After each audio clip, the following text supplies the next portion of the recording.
الحمد لله نحمده ونستعينه ونستغفره ونؤمن به ونتوكل عليه ونعوذ بالله من شرور أنفسنا ومن سيئات أعمالنا من يهده الله فلا مضل له ومن يضلله فلا هادي له ونشهد أن لا إله ونشهد أن لا إله إلا الله وحده لا شريك له ونشهد أن محمدًا عبده ورسوله الذي أرسله بالحق بشيرًا ونذيرًا وداعيًا إلى الله بإذنه وسراجًا منيرًا فقد قال الله تعالى في كلامه المجيد والفرقان الحميد أعوذ بالله من الشيطان الرجيم بسم الله الرحمن الرحيم محمد رسول الله والذين معه أشداء على الكفار رحماء بينهم وقال الله تعالى في موضع آخر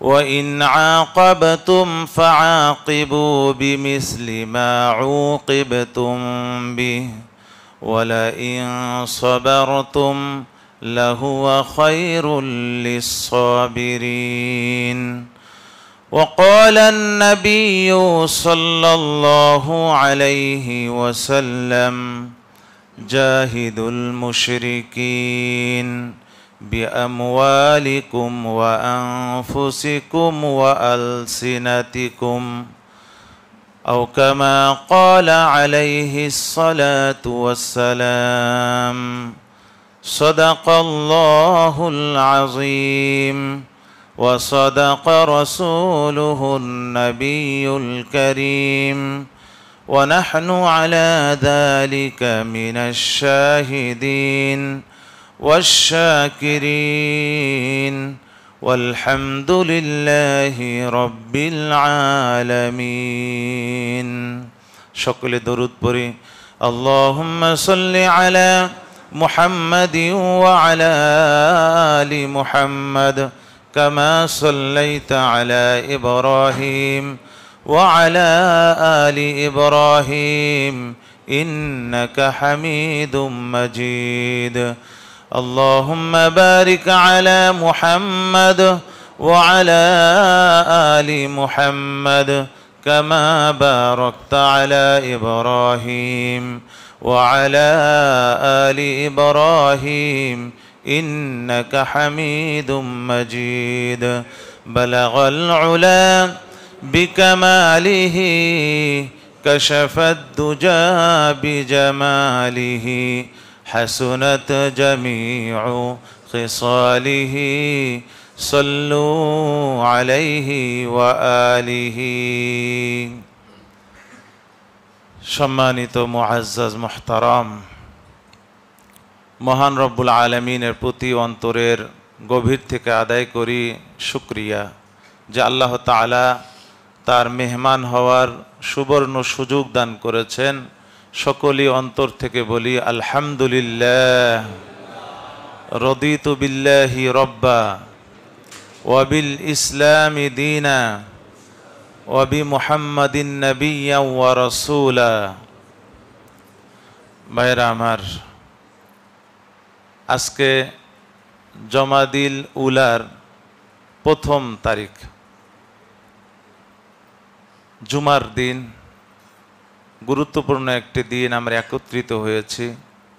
অল্প সময় হয়তো দিনে আলোচনা হবে, আধা ঘন্টার মতো। খুব মনোযোগ দিয়ে আমরা শুনব। নিজের জন্য শুনব, নিজের ফ্যামিলির জন্য শুনব, নিজের সমাজকে গঠন করার জন্য আমরা শুনব। আল্লাহ তাআলা আমাদেরকে তৌফিক দান করেন। ভাইরা আমার, একটি দেশ, একটি সমাজ, একটি রাষ্ট্র যদি কেউ সুন্দর করতে চায়, একটি সমাজ যদি কেউ সংস্কার করতে চায়, একটি সমাজ যদি কেউ গড়তে চায়, পরিবর্তন করতে চায়, সেক্ষেত্রে দুইটি জিনিস অপরিহার্য, খুব জরুরি। একটি জিনিস হলো আইনের প্রয়োগ, আইনের শাসন। আরেকটি হলো মানুষের, জনগণের আখলাক, চরিত্র, নৈতিকতা এর ব্যবস্থা করা, নৈতিকতা ফিরিয়ে আনা, মানুষের মধ্যে নৈতিকতা আনা, আদর্শ নিয়ে আসা, মানুষের চরিত্রকে ভালো করা। এই দুইটির বিকল্প, সমাজ গঠনের কোনো বিকল্প পাওয়া যায় না।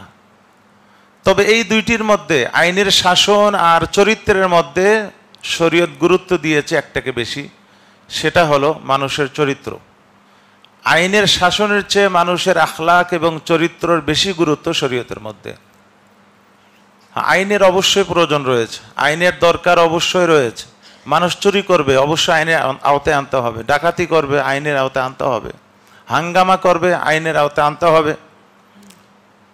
সব ঠিক আছে, কিন্তু এই জিনিসটা অবশ্যই মাথায় রাখতে হবে, আইনের চেয়েও সবচেয়ে বেশি গুরুত্ব কি বললাম? চরিত্র, মানুষের আখলাক গঠন করতে হবে। কেন বললাম কথাটা? ধরুন, মনে করুন দুর্নীতি দমনের জন্য একটি কমিটি গঠন করা হলো। কয়েকদিন পরে শুনতে পাবেন যে কমিটির মধ্যে কি ঢুকে গেছে? দুর্নীতি ঢুকে গেছে, যায় কিনা বলেন? আবার ওই কমিটির দুর্নীতি দমন করার জন্য, দুর্নীতি আপনার তদন্ত করার জন্য আরেকটি কমিটি গঠন করা হয়। দেখবেন যে তার মধ্যে আবার কি ঢুকে গেছে? দুর্নীতি ঢুকে গেছে, যায় না? আপনারা যারা ভুক্তভোগী অনেক ভাই হয়তো এখানে আছেন, আমার জানা মতো অনেকে আছে। দুর্নীতি দমন কমিশনার হয়রানির শিকার হয়ে লাখ লাখ টাকা ব্যয় করেছেন, ওই খেয়েছেন দুর্নীতি দমনের লোক। যারা দুর্নীতি দমন করবেন তারাই কি খেয়েছেন। হাজারো এরকম নজির, দৃষ্টান্ত আপনারা পাবেন। এইরকম ধরুন আমাদের দেশে এখন যেটা চলতেছে, ইসকন, হিন্দুদের যে সংগঠন, জঙ্গি সংগঠন, ইসকনকে দমনের জন্য ধরুন একটা কমিটি গঠন করা হলো। এই কমিটি গঠন করার পরে কমিটি তদন্ত করতে গিয়ে তারাও কিসের সম্মুখীন হলো? আবার দুর্নীতির। কিন্তু তারাও কি খেয়ে ফেললো, কিছু মাল খাইলো, খেয়ে সেখানে আবার সহজ সরল কিছু কি প্রতিবেদন পেশ করলো। আসেন, এরকম হয় না? কয়েকদিন আগে একটা ঘটনা আপনারা জানেন যে একটা মেয়েকে ইসকনের সদস্যরা ধর্ষণ করেছে। এই খবরটাকে আমাদের প্রশাসনের লোকেরা, আইনের লোকেরা কিভাবে সহজভাবে, স্বাভাবিকভাবে এটাকে তারা কি করেছে, এটাকে মেনে নিয়েছে এবং এই ইসকনের বিরুদ্ধে লেখার সাহসে পায়নি। ইসকনের মধ্যে গিয়ে তারা, এই ইসকন হিন্দুদের আন্তর্জাতিক কৃষ্ণ ভাবনা মৃত্যু সংঘ, এটা হলো মানে পরিপূরক নাম। এটা হলো কৃষ্ণ হিন্দুদের একটি সংগঠন। আমাদের দেশের প্রশাসন মাদ্রাসাগুলোর মধ্যে জঙ্গি খুঁজে পায়। আমাদের দেশের প্রশাসন মুসলমানদের মধ্যে জঙ্গি খুব সহজে খুঁজে পায়। কিন্তু জীবনে কি দেখছেন যে ইসকনে কোনো জঙ্গি খুঁজে পেয়েছে? জীবনে দেখেছেন কোনো হিন্দু সংগঠনে গিয়ে কোনো জঙ্গি খুঁজে পেয়েছে? এমন কোনো ঘটনা এ পর্যন্ত হয়নি। কারণ জঙ্গি তাদের চোখে হলো জঙ্গি মানে মুসলমানরাই, আর আমরা এটা সুন্দরভাবে গিলে খাই। যারা জনসাধারণ, আমরা সাধারণ মুসলমানরা সুন্দরভাবে এটা গিলে এবং হজম করি যে এটা হুজুরদের উপর দিয়ে চলে যাক, আমরা তো আরামে আছি।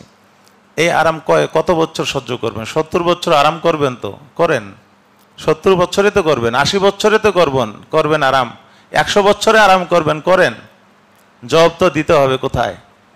আল্লাহর কাছে তো এই নীরবতার জবাব দিতে হবে। এই জন্য বললাম, আমাদের দেশের এই যে মানুষের আখলাক কত নিচে আমরা নেমেছি, যে আমাদের যে দুর্নীতি দমনের জন্য কমিটি, সেখানেও কি শুরু হয়ে গেছে, এরকম সমস্যা তৈরি হয়েছে। এই জন্য ভাইয়েরা আমার, শরীয়ত বলে যে আইনের প্রয়োগের চেয়ে আখলাক দুরুস্ত করা। যিনি প্রশাসনে থাকবেন তার জন্য আখলাক ভালো হয়, যিনি সমাজপতি হবে তারও আখলাক যেন ভালো হয়, চরিত্র যেন ভালো হয়, তাহলে একটা সমাজ গঠন হবে। আর যদি আখলাক ভালো না হয়, প্রশাসনের লোকের, সমাজ সেবকের চরিত্র যদি ভালো না হয়, তাহলে কোনোভাবেই একটি সুন্দর সমাজ হতে পারে না। এই সমাজটা আস্তে আস্তে পতনের দিকে চলে যাবে ভাইয়েরা আমার। আর এই আদর্শ আর এই আখলাকটা দুনিয়াবি আখলাক নয়, পশ্চিমাদের আখলাক নয়। আমি পশ্চিমাদের আখলাকের কথা বলছি না, এটা হলো ইসলামী আখলাক হতে হবে, শরীয়তের আখলাক হতে হবে। আমাদের শিখতে হবে শরীয়তের আখলাক, তাহলে আমার দ্বারা একটি সুন্দর সমাজ তৈরি হতে পারবে, আমার দ্বারা একটি সমাজ গঠন হতে পারে, আমার দ্বারা সমাজ একটি পরিবর্তন হতে পারে। আমরা প্রত্যেকে যদি ইসলামী আখলাক, ইসলামী আদর্শে আদর্শবান হতে পারি, তাহলে এটি সম্ভব। রব্বুল আলামিন বলেন, আউযু বিল্লাহি মিনাশ শাইতানির রাজীম, বিসমিল্লাহির রহমানির রহিম, ওয়া ইন আকাবতুম ফাআকিবু বিমিসলি মা আকাবতুম বিহ। হে আমার বান্দারা, যদি তোমরা প্রতিশোধ নিতে চাও, ফাআকিবু প্রতিশোধ গ্রহণ করো, বিমিসলি মা উকিবতুম বিহ, যে পরিমাণ তোমাদেরকে জুলুম করা হয়েছে, যে পরিমাণ তোমাদেরকে কষ্ট দেওয়া হয়েছে, এই পরিমাণে প্রতিশোধ নিও, বেশি বাড়াইও না। ওয়ালা ইন সাবারতুম, এবার আসুন এই যে আখলাক শিখাচ্ছেন আল্লাহ তাআলা। ওয়ালা ইন সাবারতুম, যদি ধৈর্য ধারণ করো। ইসলামী সমাজ গঠন করতে হলে আল্লাহ তাআলা শিখাইতেছেন, মুসলমানদের সমাজ, মুসলমানদেরকে শিখাচ্ছেন তোমাদের পরস্পরে কেমন হওয়া উচিত, পরস্পরে আচার বিচার চলাফেরা কেমন হওয়া উচিত। আল্লাহ তাআলা বলেন, ওয়ালা ইন সাবারতুম, তোমার এক মুসলিম ভাই তোমার উপর তোমাকে একটা থাপ্পড় দিয়েছে, তোমাকে গালি দিয়েছে, যে তুমি যদি ওয়ালা ইন সাবারতুম ধৈর্য ধারণ করেছো, তার প্রতিশোধ নেওনি, প্রতিশোধ নিতে চাইলে পারবে, অসুবিধা নেই। ওই যে আল্লাহ তাআলা তো শিখাইলেন, প্রতিশোধ নিলে তুমি একটা থাপ্পড় দাও, তোমাকে একটা গালি দিয়েছে তুমি একটা গালি দাও, তোমাকে একটা থাপ্পড় দিয়েছে থাপ্পড় দাও, একটা ঘুষি মেরেছে তুমি তাকে একটা ঘুষি মারো। যে পরিমাণ তোমাকে কষ্ট দিয়েছে ওই পরিমাণে তাকে তুমি কষ্ট দাও, অনুমতি আছে শরীয়তে। কিন্তু আখলাক হলো ওয়ালা ইন সাবারতুম, তুমি যদি তোমার মুসলিম ভাইয়ের ব্যাপারে সবর করো, ধৈর্য ধারণ করো, লাহু খায়রুল লিস-সাবিরিন, তাহলে এইটাই হলো ধৈর্য ধারণকারীদের জন্য সবচেয়ে উত্তম পন্থা। কে শিখাচ্ছেন সবর? আল্লাহ তাআলা শিখাচ্ছেন ভাইরা আমার। আর আমাদের সমাজ, যদি কোনো মুসলিম ভাই একে অপরের সঙ্গে ঝগড়া লেগেছে, ঝগড়া লেগে একটা ঘুষি মেরেছে, এর পরিবর্তে কি করে জানেন? মেরে ফেলে তাকে। আছে না এরকম? ছোট্ট ছোট্ট ক্ষুদ্র ক্ষুদ্র জেদের কারণে আরেকজনকে মেরে ফেলতেছে। এই হলো আমাদের স্বভাব, আমাদের আখলাক। যদি একটি থাপ্পড় মারে, বন্ধু বন্ধু ঝগড়া লাগতেই পারে, থাপ্পড় মেরেছে, তা তুমি তাকে উল্টা থাপ্পড় মারতে পারো, শরীয়ত বলে থাপ্পড় মারো, কিন্তু তুমি কি মেরে দিলা? চাকু মেরে দিলা তার ভুঁড়িতে। হলো এটা আমাদের দোষ, আমাদের আত্মসমালোচনা করছে, আমাদের সমস্যা এগুলো যে আমরা শরীয়তের আখলাকের উপর আমরা চলতে পারি না। আল্লাহ যেটা শিখিয়ে দিয়েছেন তার উল্টাটা আমরা করি। এই জন্য আখলাক সবচেয়ে বড় জিনিস। তবে হ্যাঁ, আইনও দরকার আছে, আইন ছাড়া চলবে না। একটা দেশ, একটা সমাজ আইন ছাড়া চলবে না। আল্লাহ তাআলা সেটাও বলেছেন, ওয়া কাতাবনা আলাইহিম ফিহা, আমি ইহুদি গোষ্ঠীদের তাওরাতেও লিখেছি। এটি আল্লাহ তাআলা ঘোষণা দিচ্ছেন কোরআনে, যে আমি ইহুদিদের কিতাবেও লিখেছি, তাওরাতেও। কি লিখেছিলাম? আন্নান নাফসা বিন নাফস, কোন ব্যক্তি যদি কাউকে হত্যা করে এর বদলা হত্যাই হবে। ওয়াল আইনা বিল আইনি ওয়াল আনফা বিল আনফি ওয়াল উযুনা বিল উযুনি ওয়াস সিন্না বিস সিন্নি ওয়াল জুরুহা কিসাস। আল্লাহ তাআলা বলেন, আমি তো তাদের উপর ফরজ করে দিয়েছি, কোন ব্যক্তিকে হত্যা করলে তার বদলায় হত্যা, কিসাস যেটাকে বলা হয়। কারো যদি চোখ উপড়ে ফেলা হয়, তাহলে যে উপড়ে ফেললো তারও চোখ উপড়ে ফেলা হবে। যদি কারো দাঁত নষ্ট করা হয়, দাঁত ভেঙে দেয়, তাহলে দাঁত ভেঙে দেওয়া হবে আরেকজনের। যদি তার কি করা হয়, কান কেটে দেওয়া হয়, তাহলে যে কান কাটলো তারও কান কাটা হবে। যদি নাক কেটে দেয়, তাহলে যে নাক কাটলো তারও নাক কাটা হবে। ওয়াল জুরুহা কিসাস, আল্লাহ ব্যাপক করে দিলেন। যে কোনো ক্ষত বিক্ষত এর বিনিময় হলো, যে ক্ষত বিক্ষত করলো তারও ক্ষত বিক্ষত করা হবে। সেম যেভাবে করেছে ওইভাবে তার প্রতিশোধ নেওয়া হবে। আল্লাহ তাআলা স্বয়ং আইনের কথা বলছেন, কিন্তু আইনের পাশাপাশি আল্লাহ তাআলা কি বলেছেন? আখলাককে প্রাধান্য দিতে বলেছেন। তুমি আখলাককে প্রাধান্য দাও। নবীজির যুগে সাহাবাদের মধ্যে দুই রকমের পাওয়া যায়। হাদিসে আসছে, একজন মহিলা একজন আগে বাদী ছিল, মহিলা বাদী, এক সাহাবীর কিছু বকরির পাল নিয়ে এসে চড়াইতে যাচ্ছে। তো যখন মোটামুটি মরুভূমি, আপনার আরবে জানেন এখনোই তো মরুভূমি, তাহলে যখন নবীজির যুগে আরও তো কি জনসংখ্যা কম ছিল, তো ওই বাদী বকরির পাল নিয়ে যাচ্ছে মাঠে চড়াইতে। যখন চতুর্দিকে শূন্য হয়ে গেল, লোকজন নাই, একজন ইহুদি গিয়ে ওই মহিলার কাছে, মহিলার গলায় পায়ে ছিল একটা মোটামুটি অলংকার, নূপুর ছিল, দামি নূপুর, বাদী হয়তো তার মওলা মহব্বত করে দিছে তাকে। এখন ওই ইহুদি তার কাছ থেকে নূপুরটা চেয়েছে। ওই বাদী বলে যে আমার পছন্দের একটা নূপুর, এটা আমি দেব না। তখন ওই যে গুন্ডা ইহুদি, সে গুন্ডায় করছে কি, ওই মহিলা বাদীকে ধরে একটা পাথরের মধ্যে তার মাথা রেখে আর একটা পাথর দিয়ে মাথায় দিছে জোরে বাড়ি গেলে মাথা থেতলে গেছে। থেতলে গেলে সে মরণাপন্ন অবস্থা, তাড়াতাড়ি তার ওই নূপুর নিয়ে পলায়ন করছে ইহুদি। তখন সাহাবা ইকরাম দূর থেকে খেয়াল করছে, দ্রুত গেছেন, গিয়ে দেখে মহিলা অবস্থা খারাপ, তার জীবন যায় অবস্থা। তখন ওই মহিলাকে নিয়ে নবীজির সামনে চলে আসলেন সাহাবা ইকরাম। নবীজি সাল্লাল্লাহু আলাইহি ওয়াসাল্লাম ওই দাসীকে বলতেছেন যে তোমাকে কে মেরেছে? অমুকে। বলে যে না, পুরা মদিনাবাসীর নাম বলে নেই, কেননা নবীজি সাল্লাল্লাহু আলাইহি ওয়াসাল্লামের কাছে মদিনাবাসীর যারা, মদিনার মধ্যে যারা গুন্ডা পান্ডা ছিল তাদের কি ছিল, তালিকা ছিল। এই নবীজির শিক্ষা এগুলোই। আমাদের থানাগুলোতে আছে না এরকম এলাকার গুন্ডাদের নাম, চোরদের নাম লেখা আছে না? লেখা থাকে কিন্তু, যে এই এলাকার কে কে চোর, মোবাইল চোর কয়জন, টাকা চোর কয়জন, আপনার ল্যাপটপ চোর কয়জন, এরকম ভাগ থাকে। তো এই শিক্ষা তো আমার নবীর শিক্ষা। তো নবীজি সাল্লাল্লাহু আলাইহি ওয়াসাল্লাম মহিলাকে বলতেছে তোমাকে কে মেরেছে? তোমাকে কি অমুকে মেরেছে? বলে না। বলে অমুকে মেরেছে? না। অর্থাৎ পুরা লিস্ট সামনে নিয়ে এসে নবীজির নাম এক এক করে নাম বলতেছেন গুন্ডাদের।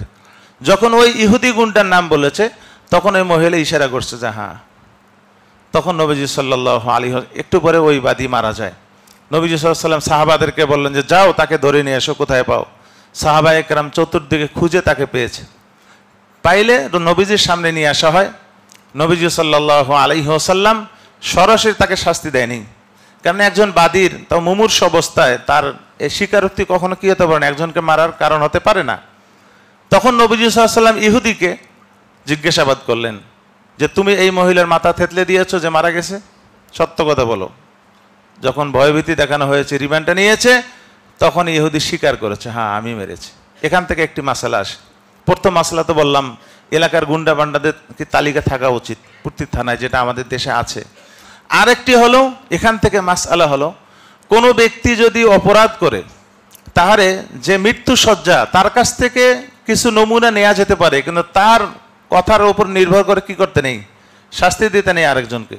কিন্তু স্বীকারোক্তি তার থেকে নেওয়া হবে যে তোমাকে কে মেরেছে, এরকম করা যাবে। পরবর্তীতে তাকে শাস্তির আওতায় আনতে হলে তাকে অবশ্যই তার স্বীকারোক্তি নিতে হবে। স্বীকারোক্তির আগে তাকে কোনোভাবেই শাস্তি দেওয়া জায়েজ নেই।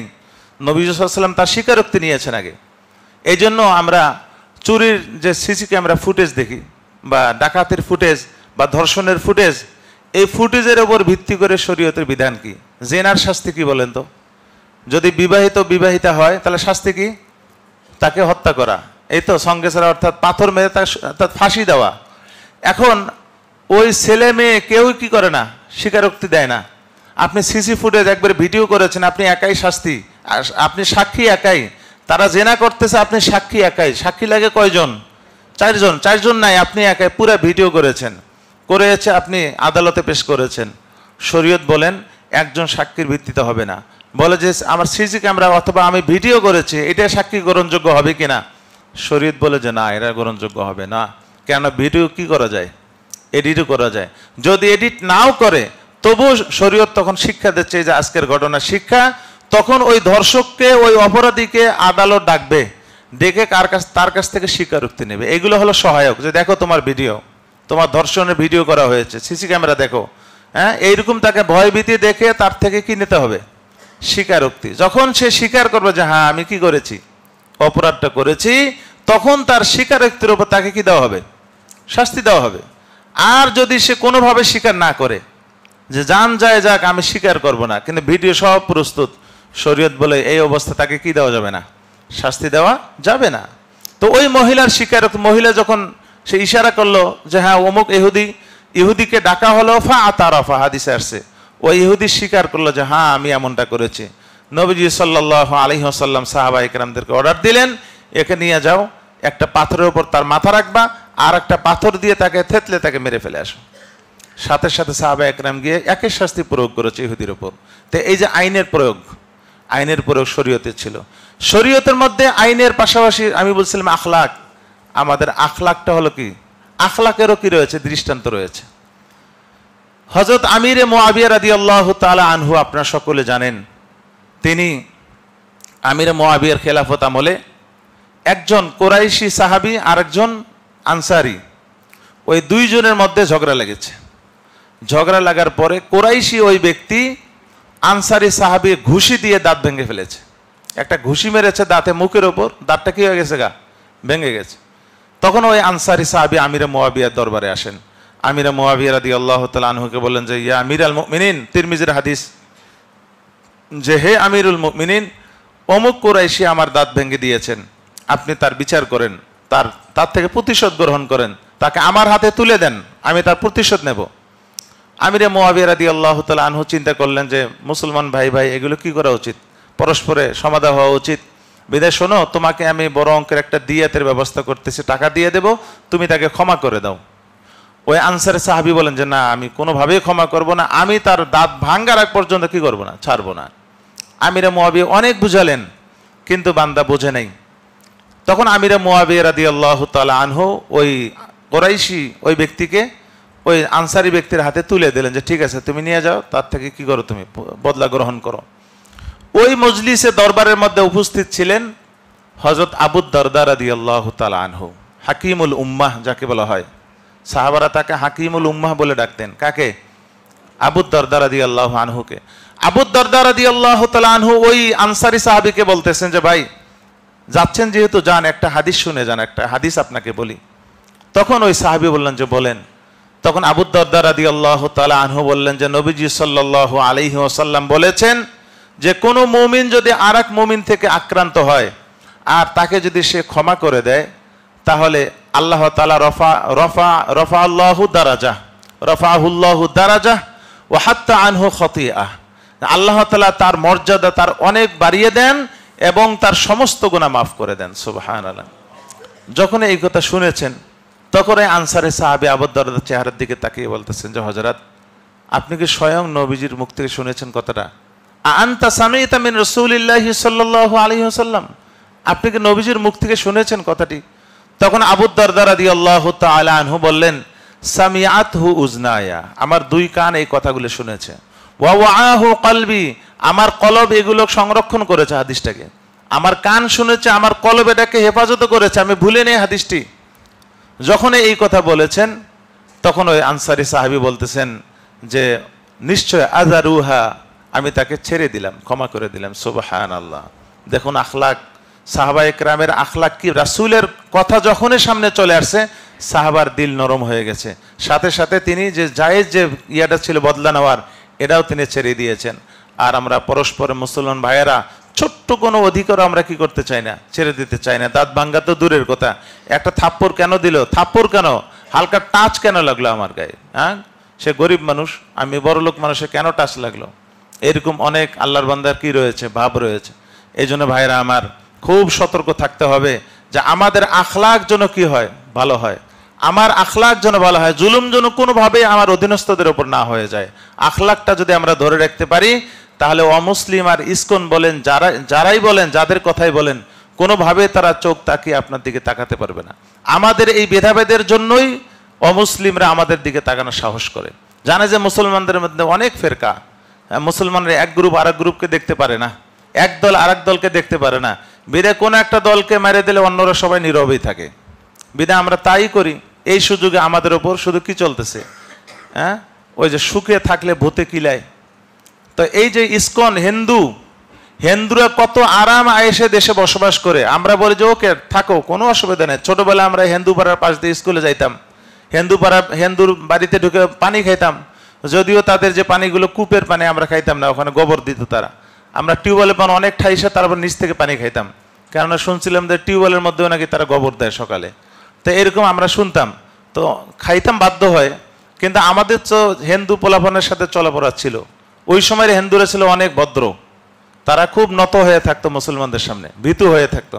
আর এখন প্রত্যেকটা প্রশাসনে, প্রত্যেকটা কেন্দ্রে গিয়ে দেখেন হিন্দু দিয়ে সয়লাভ, মুসলমানদেরকে খুঁজে পাওয়া যায় না। এমনকি ধর্মীয় শিক্ষকের মধ্যে মুসলমান নাই, খুঁজে পাওয়া যায় না। ধর্মীয় শিক্ষক মুসলমান পাওয়া যাচ্ছে না। কাকে বসানো হয়েছে? হিন্দুকে বসানো হয়েছে। আপনি খবর নেন না, পত্রিকায় দেখেন না যে ধর্মীয় টিচার, ইসলাম ধর্মের টিচার হলো হিন্দু টিচার, কেন মুসলমান নাই, খুঁজে নেই, পাচ্ছে না খুঁজে। এমন দুর্দশাগ্রস্ত আমরা জাতি। এই জন্য ভাইরা আমার, আমাদের আখলাক যদি ঠিক না হয় কখনোই আমাদের সমাজ গঠন হবে না, সমাজের পরিবর্তন হবে না। আখলাক শিখুন। আল্লাহ তাআলা বলতেছেন ওয়ালা ইন সাবারতুম লাহু খায়রুল লিস-সাবিরিন, যে আখলাক শিখতে হবে, সবর করতে হবে। তাহলে এই সবর আল্লাহ তাআলা বলতেন এটাই হলো উত্তম, এটাই হলো তোমার জন্য, তোমার সমাজ গঠনের জন্য একটা বড় হাতিয়ার। ইন্নাল্লাহা মাআস সাবিরিন। নবীজি কেমন ছিলেন আখলাকের বিষয়ে এবার শোনেন। হযরত আয়েশা রাদিয়াল্লাহু তাআলা আনহা বলেন লাম ইয়াকুন ফাহিশান ওয়ালা মুতাফাহিশান, নবীজি সাল্লাল্লাহু আলাইহি ওয়াসাল্লাম ফাহিশও ছিলেন না, ফাহিশি কথাও বলতেন না কখনো। আমরা তো মাঠ গরম করার জন্য ফাহিশি কথা বলি। এমনকি ধর্মীয় বক্তারা ওয়াজের মধ্যে কি শুধু নাচানাচি করে, ত্রিং বিরিং করে নাচে আর কি করে, বয়ান করে না, এরকম দেখছেন না আপনারা? তারা ফাহিশি অঙ্গভঙ্গি, ভঙ্গিমা ফাহিশি, তাদের কথাবার্তা ফাহিশি। নবীজি এইরকম কি করেনি কখনো, ফাহিশ তিনি ছিলেন না। ফাহিশি কথা তো দূরের কথা, অঙ্গভঙ্গিমা এমন করতেন না। ওয়ালা মুতাফাহিশান, নবীজি অশ্লীল কথাও কখনো বলতেন না। না সমাজের মধ্যে বলতেন, নিজের স্ত্রীর কাছেও বলতেন না, নিজের আপনজনের কাছে কখনোই নয়, কোনো অশ্লীল কথাই বলতেন না। তার জবান ছিল পবিত্র জবান। আর আমাদের জবান দৈনিক 5 বার আমরা পবিত্র করি, তাও এক ওয়াক্তের পর আর একটা আবার কি হয়ে যায়, অপবিত্র, নাপাক হয়ে যায়। আবার নামাজের মধ্যে আবার তেলাওয়াত করতে করতে আল্লাহ আবার কি করে দেন, পবিত্র করে দেন। পরের ওয়াক্ত আসার আগে আবার কি হয়ে যায়, অপবিত্র। এত অশ্লীল শব্দ আমাদের মুখ থেকে বের হয়, আমাদের কানে ঢুকে, এত অশ্লীল, কানও নাপাক হয়ে যায়, মুখ নাপাক হয়ে যায় আমাদের। নবীজি কখনো ফাহিশও ছিলেন না, মুতাফাহিশ অশ্লীল কথা বলতেন না। ওয়ালা সাখাবান ফিল আসওয়াক, বাজারে গিয়ে চিল্লিও করতেন না। বাজারে ভদ্রতার সাথে যাইতেন, যে জিনিসগুলো দরকার দামাদামি করে নিয়ে আসতেন, কোনো ভুল পেলে সংশোধন করে দিতেন। কিন্তু সেখানে ঝগড়া ঝাঁটি, তর্ক বিতর্ক, চিল্লি এগুলো কখনোই করতেন না। কিন্তু আমাদের সমাজের বাজার তো নোংরা হয়ে গেছে, মহিলাদের পুরা সয়লাভ, মহিলাদের দিয়ে ভরা। আপনি প্রতি কদমের পরে মহিলাদের আগমন, তাহলে বাজার আর কি থাকলো না? ওই রকম বাজারের যে হাদিসে যে বাজারে দোয়া শিখানো হয়েছে, আপনি দোয়া পরে ঢুকলেন বাজারে, লা ইলাহা ইল্লাল্লাহু ওয়াহদাহু লা শারীকা লাহু লাহুল মুলকু ওয়া লাহুল হামদু ইউহয়ি ওয়া ইউমীত ওয়া হুয়া আলা কুল্লি শাইইন কাদির। আপনি এই কথা বলে দৌড়ি পরে ঢোকেন, ওই যে আপনি দোয়া পড়ছেন না, সব শেষ, সব বরবাদ। কেননা পুরা বেগানা নারীদের সয়লাভ। আপনি ধাক্কা লাগতেছে মহিলার গায়ে, আপনি কথা বলতে হচ্ছে মহিলার সাথে। হ্যাঁ, এই জন্য ভাইয়েরা আমার, আমাদের নবীজি সাল্লাল্লাহু আলাইহি ওয়াসাল্লামের আদর্শ আমাদের নেওয়া উচিত। এরপরে হযরত আয়েশা বলেন ওয়ালা ইয়াজজি বিসসাইয়্যাতি সাইয়্যাহ, নবীজি কখনো মন্দের বদলা মন্দ দিয়ে নেন নাই, কখনো মন্দ দিয়ে নেন নাই, বরঞ্চ ওয়ালাকিন ইয়াফু ওয়া ইয়াসফাহ, নবীজি সাল্লাল্লাহু আলাইহি ওয়াসাল্লাম ক্ষমা করে দিতেন। বদলার শক্তি থাকলেও তিনি কি করে দিতেন, মাফ করে দিতেন, বদলা নিতেন না, কখনোই বদলা নিতেন না। নবীজির এটা স্বভাব ছিল না। কিন্তু বদলা নিতে তো নিষেধ নেই, কিন্তু আখলাক হলো না নেওয়ার, আখলাক হলো না নেওয়ার। নবীজি সাল্লাল্লাহু আলাইহি ওয়াসাল্লাম তার জীবনটা তিনি এইভাবে, কি মক্কি জীবন এইভাবে পার করেছেন। যখন মদিনায় চলে আসলেন, শুরু হলো মুসলমানদের কি বিজয়। তখন মুসলমানের ব্যাপারে আল্লাহ তাআলা বলেন মুহাম্মাদুর রাসূলুল্লাহ সাল্লাল্লাহু আলাইহি ওয়াসাল্লাম, তারপর কি বললেন, ওয়াল্লাযীনা মাআহু, মুহাম্মাদের সাথে যারা থাকে, যারা মুসলমান সাহাবী, আমরা যারা নবীজির সঙ্গে রয়েছি, নাকি আমরা নবীজির সঙ্গে নেই? নবীজির সঙ্গে আছি না আমরা? সঙ্গে বলতে কি, নবীর দলের লোক, আল্লাহর দলের লোক, আমরা নবীর দলের লোক। আশিদ্দাউ আলাল কুফার, কাফেরদের ব্যাপারে তারা হলো খুব কঠোর, আর আমরা অমুসলিম কাফেরদের ব্যাপারে খুব কি নরম, আর নিজেদের ব্যাপারে উল্টাটা হয়েছে। রুহামা উবাইনাহুম, সাহাবাদের আখলাক ছিল, মুসলমানদের আখলাক হওয়ার কথা হলো পরস্পরে দয়ালু হবে, সহানুভূতি কি করবে, তারা প্রদর্শন করবে। আর আমাদের আখলাক হলো উল্টাটা, কাফেরদের সঙ্গে সহানুভূতি, আর মুসলমান পাইলেই কি আর দোকানে কি পণ্য দেবে না এই মুসলমানরা। কিন্তু হিন্দু যদি আসে, কোনো অমুসলিম যদি আসে, সার সার সার সার একবারে শেষ নাই, তাজিমের শেষ নাই।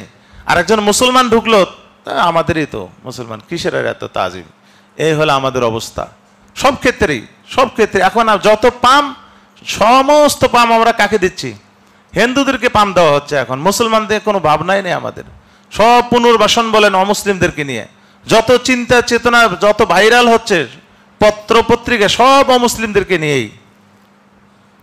এই জন্য ভাইয়েরা আমার, আমাদের হতে হবে আল্লাহর বাতানো এই কি আদর্শ নিয়ে আমাদের চলতে হবে। সাহাবাদের আদর্শ আমাদের লালন করতে হবে, পাশাপাশি আমাদের আখলাকটাও দুরুস্ত করতে হবে। নবীদের আখলাক কেমন ছিল? মক্কি জীবনে একটা ঘটনা বলি, তাইফের ঘটনাটা আপনাদের একটু শুনে, হালকা সংক্ষিপ্ত।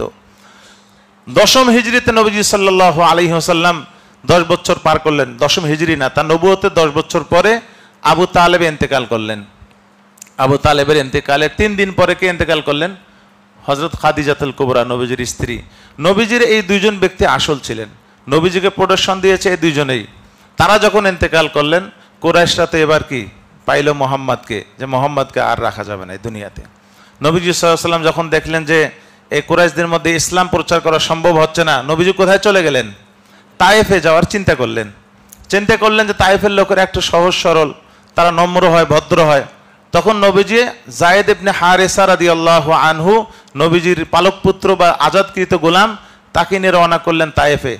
তায়েফে কবিলায় সাকিফ একটি গোত্র ছিল, গোত্রের 3 জন দলপতি ছিলেন। দলপতি কয়জন ছিলেন? 3 জন। একজনের নাম হলো আব্দে ইয়ালিল, আরেকজনের নাম হলো হাবিব, আরেকজনের নাম ছিল মাসউদ। 3 জন। নবীজি সাল্লাল্লাহু আলাইহি ওয়াসাল্লাম দলপতির যে লিডার, প্রথম আব্দে ইয়ালিলের কাছে গেলেন, গিয়ে বললেন যে আমি কুরাইশ থেকে এসেছি। আর আব্দে ইয়ালিল এই 3 ভাইয়ের এক ভাইয়ের সম্পর্ক ছিল কুরাইশওয়ালাদের সাথে, বিবাহ করেছিলেন, যার কারণে আত্মীয়তার একটা সম্পর্ক রয়েছে। তো তিনি গিয়ে বললেন, নবীজি বললেন আমি হলাম মোহাম্মদ আব্দুল্লাহর ছেলে, আমি কুরাইশ বংশের, আল্লাহ তাআলা আমাকে নবী হিসেবে প্রেরণ করেছেন, আমি এক আল্লাহর দাওয়াত দেই, এই মূর্তি পূর্তি আমি বিশ্বাস করি না, আপনি এগুলো পরিহার করে আল্লাহ তাআলাকে কি করেন? মেনে নেন, আমি আল্লাহর দাওয়াতের কাজ করি। তখন আব্দে ইয়ালিল তিনি বললেন যে আচ্ছা, যদি তাই হয়, তোমার মতো একজন গরিবকে যদি আল্লাহ আসলে যদি নবী বানায় থাকেন, তাহলে আর আমি কাবার আর ইবাদত করব না, আমি আজকে গিয়ে কাবার গেলাপ ছিঁড়ে ফেলে দেব। এমন বিরক্তিকর সে শব্দগুলো ব্যবহার করছে নবীজি। আমি সংক্ষিপ্তে বললাম। নবীজি সাল্লাল্লাহু আলাইহি ওয়াসাল্লাম সেখান থেকে অপারগ হয়ে তিনি চলে গেলেন মাসউদের কাছে, গিয়ে তিনি একই দাওয়াত দিলেন। তখন মাসউদ বলতেছেন যে আচ্ছা, আল্লাহ তাআলা খুঁজে আর পায় নাই নবী, তোমার মতো অসহায় আর গরিব এতিমকে আল্লাহ নবী পাঠাইছে, হ্যাঁ আল্লাহ তাআলা নবী আর খুঁজে পায়নি, সরো এখান থেকে, ভাগো। নবীজি সাল্লাল্লাহু আলাইহি ওয়াসাল্লাম সেখান থেকে চলে গেলেন হাবিবের কাছে, তৃতীয় নেতা হাবিবকে গিয়ে বললে, হাবিব বললেন যে দেখো, তোমার সাথে আমার কথা বলা যাবে না, নিষেধ। একটু চালাক ছিল হাবিব, বলে আমি কেন কথা বলবো না? কারণ তুমি যদি আসলে আল্লাহর নবী হয়ে থাকো আর আমি তোমার বিরুদ্ধে কথা বলি, তাহলে আল্লাহ আমার উপর আযাব দেবে। আর যদি নবী না হয়ে থাকো আর আমি যদি তোমার সাথে কথা বলতে যাই, তাহলে তোমার সাথে কথা বলার আমার কোনো দরকার নাই। তুমি নবী নও, আমি কেন তোমার সাথে কথা বলে আমার সময় নষ্ট করব?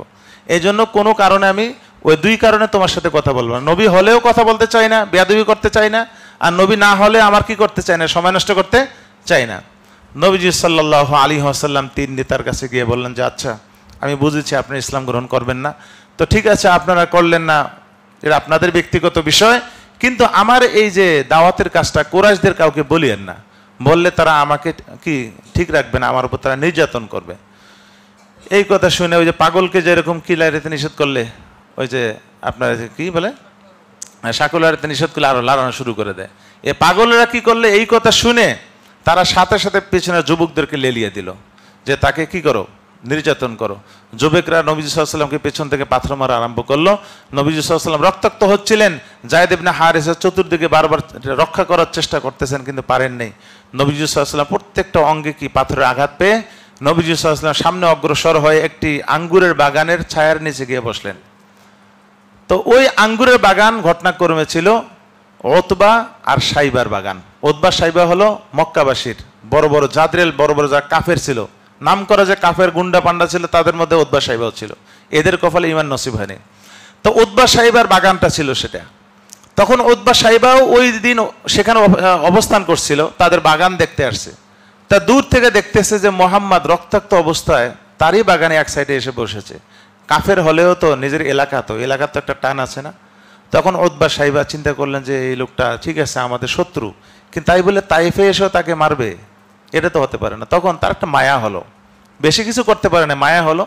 মায়া হলে তার আঙ্গুর ছিঁড়ে একটা পাত্রে দিয়ে, তার একটা গোলাম ছিল, গোলামের নাম হলো আদ্দাস, আইন দাল আলিফ সিন, আদ্দাস। তো ওই আদ্দাস গোলামকে একটা পাত্রে দিয়ে বলে, যা ওই যে দুইজন লোক বসে আছে ওদেরকে এই ফলগুলো দাও, তারা খাক, বলে যে তোমাদেরকে খেতে পাঠিয়েছে মালিক। তখন নবীজির সামনে আদ্দাস ওই পাত্রে খাবার নিয়ে, ওই যে আঙ্গুর নিয়ে গেল। তখন নবীজি সাল্লাল্লাহু আলাইহি ওয়াসাল্লাম পাত্র নিয়ে বিসমিল্লাহির রহমানির রহিম বলে খাওয়া আরম্ভ করছে, বিসমিল্লাহ বলে খাইলেন।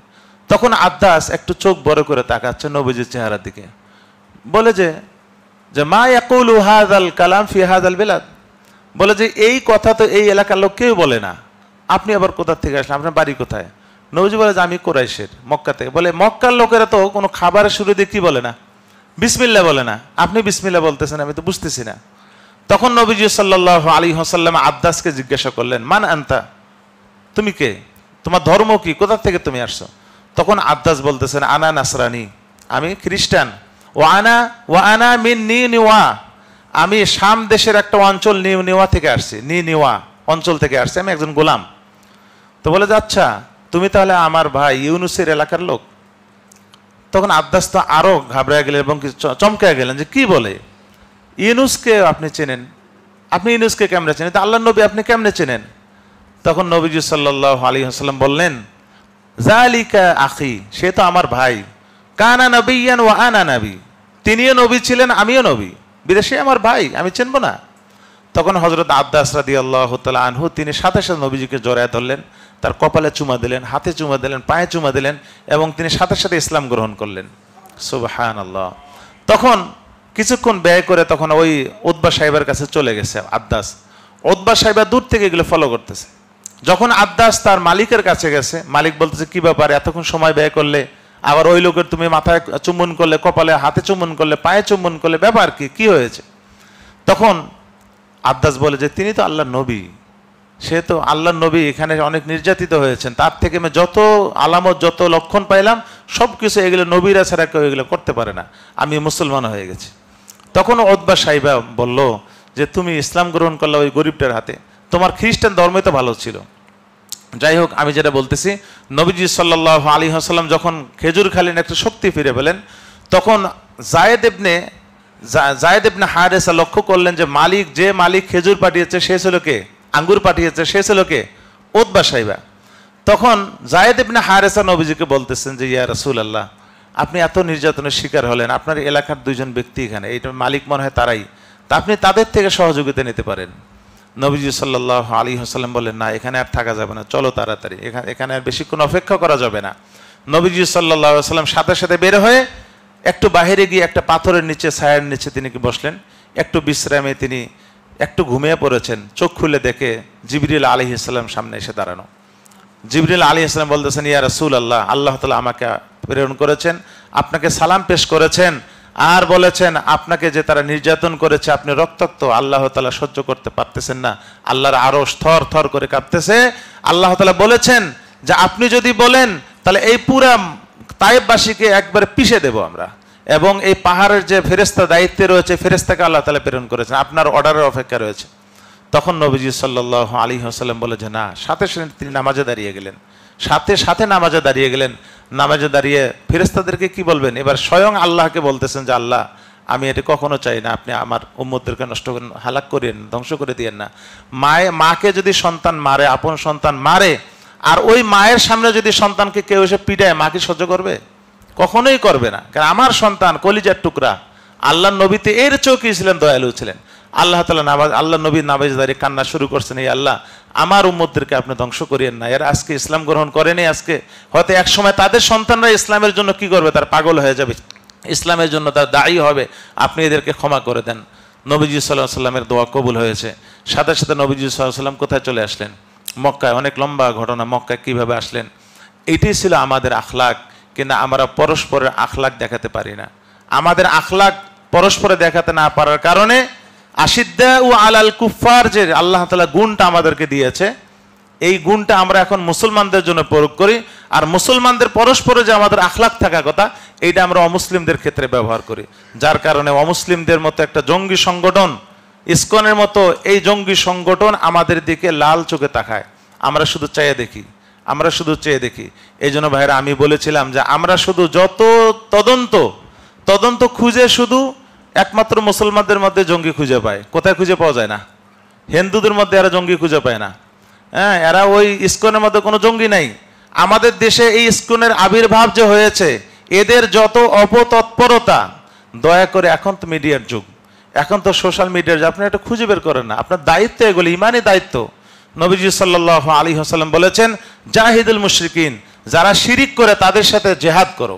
কিভাবে? বিআমওয়ালিকুম, তোমাদের মাল দিয়ে, মাল খরচ করো। তাও যদি না পারো, ও আনফুসিকুম, জীবন দিয়ে কি করো তোমরা, তাদের বিরুদ্ধে লড়ো। তাও যদি না পারো, ও আলসিনাতিকুম, জবান দিয়ে অন্তত জবানটা তো খোলো। কিন্তু আমরা জবান খুলতে ভয় পাই, না জানে আবার হত্যা করে ফেলে আমাকে। আর ভাই, হায়াত মতের মালিককে আল্লাহ তাআলা। এই ভয়ে যদি আমার ভিতরে থাকে, তাহলে আমার মতো মুসলমান থাকার কি দরকার? আল্লাহ নবী নিজে শিখিয়ে দিয়েছেন, অন্তত জবান খোলো তাদের বিরুদ্ধে, ইসকনের বিরুদ্ধে অন্তত জবান খোলো। প্রত্যেকটা মহলে, প্রত্যেকটা বাসায়, প্রত্যেকটা পরিবেশে, প্রত্যেকটা সমাজে যদি ইসকনের বিরুদ্ধে সকল মুসলমান সোচ্চার হয়, তাহলে ইসকনরা ওই যে আগের হিন্দুদের জিম্মি যেভাবে থাকে, এইভাবে তারা জিম্মির মতো হয়ে যাবে। কিন্তু আমরা কি করেছি? তাদেরকে আস্পর্ধা দিয়েছি। এ পর্যন্ত 15-16 বছর তারা কি এইভাবে কি লুটে নিয়েছে পুরো দেশ। এখনো তারা তাদের ওই ক্ষমতা ধরে রাখার চেষ্টা করতেছে। এটা দমন যদি করতে না পারেন না, তাহলে কোনো সরকার এসেও এটা পারবে না, যদি আমরা সামাজিকভাবে এগুলো বয়কট করতে না পারি। আল্লাহ তাআলা আপনাকে, আমাকে, আমাদের সকলকে আল্লাহ তাআলার নির্দেশনা অনুযায়ী চলার তৌফিক দান করেন। ওমা তৌফিকি ইল্লা বিল্লাহ। যারা সুন্নত পড়ি নাই, কবলাল জুমা 4 রাকাত সুন্নত পড়ি।